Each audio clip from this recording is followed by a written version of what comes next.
പൈസ കൊടുത്തു കഴിഞ്ഞാൽ ചെയ്യുന്ന രീതി ബുക്ക് മൈ ഷോയിലൊക്കെ ഉണ്ട് എന്ന് പറഞ്ഞു. അങ്ങനെ തന്നെ ഈ സിനിമയ്ക്ക് ഇത്രയും ഹൈപ്പ് ഉണ്ടായപ്പോൾ, ഗംഭീരമായിട്ട് ഹൈപ്പ്, നല്ല സിനിമയായിട്ടാണ് ഹൈപ്പ് ഉണ്ടാകുന്നത്, നല്ല കളക്ഷൻ വരുന്നത് അതുകൊണ്ട് തന്നെയാണ്. ചില സിനിമാ പ്രവർത്തകർ അല്ലെങ്കിൽ ചില ആളുകൾ, ചില റിവ്യൂ ബോംബ് ചെയ്യുന്ന ആളുകൾ തന്നെ പറയുന്നു ആളുകളെ കയറ്റുന്നുണ്ടാകുന്നു. ആ പ്രവണത എന്തായാലും ഗോപാലൻ ചേട്ടൻ ചെയ്യില്ല എന്നാണ് നമ്മൾ പൊതുവെ മനസ്സിലാക്കിയത്. അതിനെക്കുറിച്ചൊരു ക്ലാരിറ്റി ഇങ്ങനെ പറയുന്നവരോട് എന്താണ് പറയാനുള്ളത്? നമ്മൾ ഗോകുലം സിനിമ നിർമ്മാണം മാത്രമല്ല, ഡിസ്ട്രിബ്യൂഷനൊക്കെ വളരെ സജീവമായിട്ട് 3 വർഷം ആയിട്ടുള്ളതാണ്. കോവിഡ് ഇറങ്ങിയ ശേഷം ഉടൻ എന്ന ചിത്രം തൊട്ട് അദ്ദേഹം ഡിസ്ട്രിബ്യൂഷൻ ചെയ്തേക്കുന്നതുമായ അന്യഭാഷ ചിത്രങ്ങളുണ്ട്, മലയാളത്തിലെ സൂപ്പർ ഹിറ്റ് ചിത്രങ്ങളുണ്ട്. ഇതിലൊന്നും തന്നെ നമ്മൾ പിന്തുടർന്ന് വന്ന ഒരു രീതിയല്ല ആളെ കയറ്റുന്ന രീതി. കാരണം അതിനോട് നമുക്ക് യോജിപ്പില്ല. കാരണം എന്ന് പറഞ്ഞാൽ ആളുകൾ ഫ്രീ ടിക്കറ്റിന് വേണ്ടി വെയിറ്റ് ചെയ്യാൻ വേണ്ടി നമുക്ക് താല്പര്യമില്ല. കാരണം പടം ആളുകൾ വന്ന് കാണണം, അല്ലെങ്കിൽ നാളെ ആളുകൾ പറയും ഫ്രീ ടിക്കറ്റ് കൊടുക്കുന്ന പരിപാടി ഉണ്ടോ എന്ന് ചോദിക്കുക. അതാണല്ലോ ഉദ്ദേശിച്ചത്.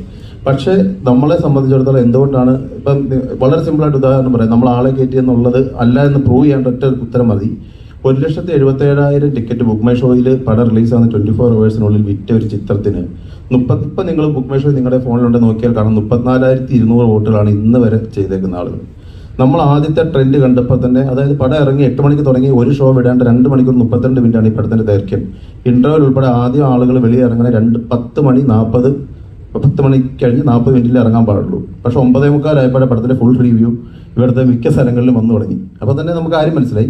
പക്ഷെ അതിന്റെ ഒരു തീവ്രത മനസ്സിലായത് എപ്പോഴാണെന്ന് വെച്ചാൽ, ഈ ഹാഷ്ടാഗ് ക്യാമ്പയിൻ ഉൾപ്പെടെ, ഞങ്ങളുടെ ബുക്ക് മൈ ഷോയിൽ ഉൾപ്പെടെയാണ് ഹാഷ്ടാഗ് ക്യാമ്പയിൻ ഉൾപ്പെടെ ചിത്രത്തിനെതിരെ കരുതി കൂട്ടി റേറ്റിംഗ് 10ൽ നമുക്ക് റേറ്റിംഗ് കൊടുക്കുക. എല്ലാവരും നിങ്ങൾ റേറ്റിംഗ് ചെയ്യുന്നവരാണ്. 10ൽ 1 എന്നുള്ള രീതിയിൽ ബോട്ട്സുകളെ ഉപയോഗിച്ചുകൊണ്ട്, അതായത് കണ്ടിന്യൂസ് മറ്റുള്ള ഏതോ ആളുകൾ വേറെ ആരോ പേഡ് ചെയ്ത പോലെ ഇതിനെതിരെ ഒരു ഭയങ്കരമായ നെഗറ്റീവ് ക്യാമ്പയിൻ നടന്നിട്ടുണ്ട്. അതുകൊണ്ടാണ് ഇപ്പം നമ്മൾ ഇവ ചോദിച്ച 1,77,000 ടിക്കറ്റ് എടുത്തതിൻ്റെ അകത്ത് നിങ്ങൾ പറഞ്ഞ ഗോകുലം അല്ല നമ്മൾ ടിക്കറ്റ് പർച്ചേസ് ചെയ്തിട്ടുണ്ടായിരുന്നെങ്കിൽ മിനിമം ഒരു 30,000 ടിക്കറ്റ് നമ്മൾ മേടിച്ചിട്ടുണ്ടെങ്കിൽ തന്നെ 60 ലക്ഷം രൂപ മതിയല്ലോ.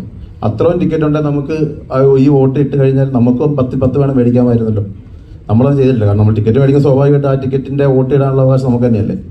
അപ്പോൾ അതിൽ നിന്ന് തന്നെ വ്യക്തമാണ് നമ്മൾ ഒരു ടിക്കറ്റ് പോലും ഈ പടത്തിന് വേണ്ടിയിട്ട് പർച്ചേസ് ചെയ്തിട്ടില്ല എന്നുള്ളത്. പക്ഷേ അതിന്റെ നിങ്ങൾ കൂടുതൽ റിവ്യൂവിലോട്ട് ഷോയുടെ താഴോട്ട് പോയി കഴിഞ്ഞാൽ അറിയാം, ബോട്ട്സിൽ നിന്നും I was on the movie എന്താ യാതൊരു സെൻസും ഇല്ലാത്ത രീതിയിലുള്ള റിവ്യൂ ഒക്കെയാണ് ആൾക്കാർ തികയ്ക്കാൻ വേണ്ടി ഇട്ടേക്കുന്നത്. അപ്പോൾ അതുകൊണ്ട് നമുക്ക് മനസ്സിലായി നമ്മളിനി ഇപ്പുറം നിന്നുകൊണ്ട് എത്ര ആളുകളോട് സുഹൃത്തുക്കളോട് പറഞ്ഞ് റേറ്റിംഗ് ചെയ്ത് കഴിഞ്ഞാലും ആ ക്യാമ്പയിൻ ഒരിക്കലും വിജയിക്കില്ല. കാരണം അപ്പുറത്തെ പക്ഷം ഇത് മുന്നിട്ട് ഇറങ്ങിയിരിക്കുകയാണ്, കച്ചയായിട്ട് ഇറങ്ങിയിരിക്കുകയാണ്. മനസ്സിലായതുകൊണ്ടാണ് ബുക്ക് മൈ ഷോ റിവ്യൂവിനെ കുറിച്ച് നമ്മൾ മൈൻഡ് ചെയ്യാതിരുന്നത്.